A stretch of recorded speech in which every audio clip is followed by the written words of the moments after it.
Welcome to Cyber Bites, your weekly dose of cybersecurity news.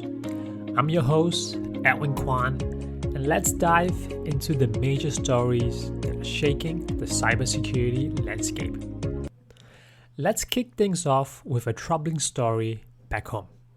Multiple superannuation funds have been targeted by cyber criminals using stolen credentials, which is resulting in 500,000 stolen from members' accounts. AustralianSuper has confirmed that up to 600 members were affected, with attackers attempting to log into accounts using stolen passwords. ResSuper also reported unauthorized activity impacting less than 1% of its members, which is around 20,000 accounts. But they've claimed that no funds were transferred out. The attacks have left many members anxious, especially those who logged in to find their balances showing $0. Authorities are stepping in, including the Australian Signals Directorate and APRA. But the incident highlights the importance of having strong passwords and vigilance against phishing schemes. If you're a member of an impacted fund, watch for official communications and also be wary of potential phishing attempts that may exploit this situation. Next up, fast flux, a term that you might not be familiar with but should definitely know about. Intelligence agencies across 5 nations, including Australia and the US, have issued warnings about this advanced technique used by cybercriminals to evade detection. Fast flux involves rapidly changing DNS records linked to malicious domains, making it nearly impossible to trace or block their activities. This technique is being used for phishing campaigns and maintaining criminal marketplaces on the dark web. Some hosting providers even advertise fast flux as a service. To combat this, organizations are urged to analyze DNS logs for anomalies, monitor geolocation inconsistencies, and implement multi-layered defenses. It's a reminder that cybercriminals are always evolving their tactics. Now, onto a sophisticated supply chain attack that affected the GitHub community. This attack began with the theft of a personal access token from SpotBugs, which is a popular static analysis tool.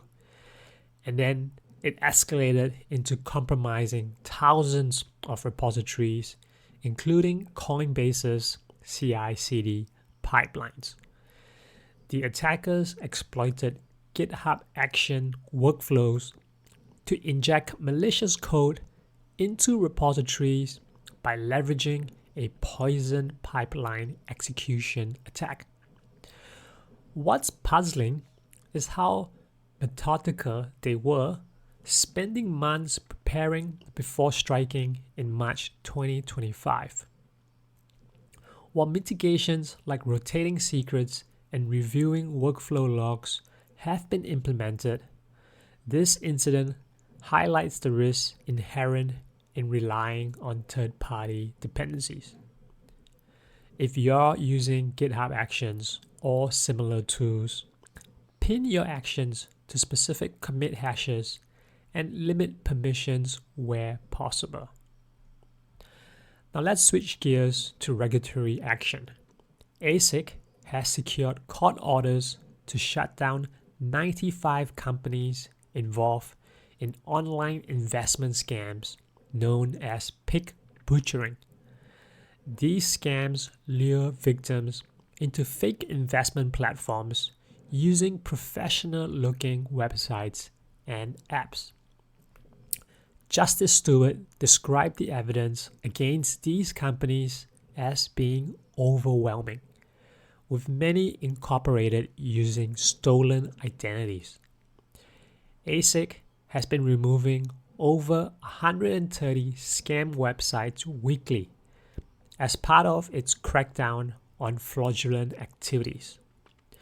Despite these efforts, Deputy Chair Sarah Cott warns that scams are like hydras.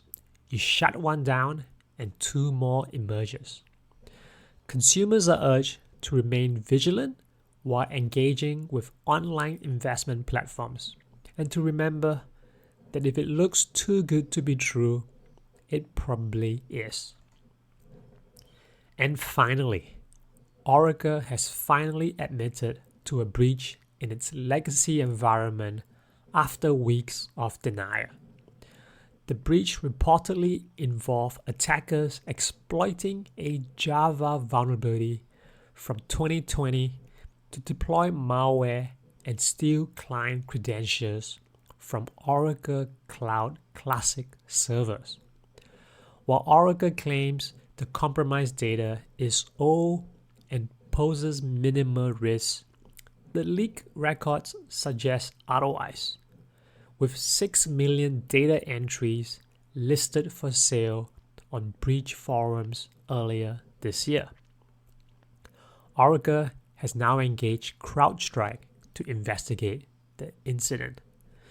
This incident highlights an ongoing issue in tech, where reliance on outdated systems can lead to catastrophic vulnerabilities. If your organization uses legacy environments, prioritize patching and migration strategies before it's too late.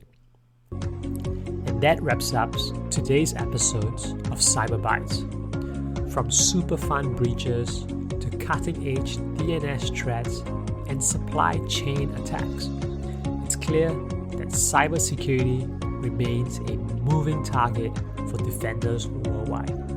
Stay informed, stay secure, and tune in next time for more updates.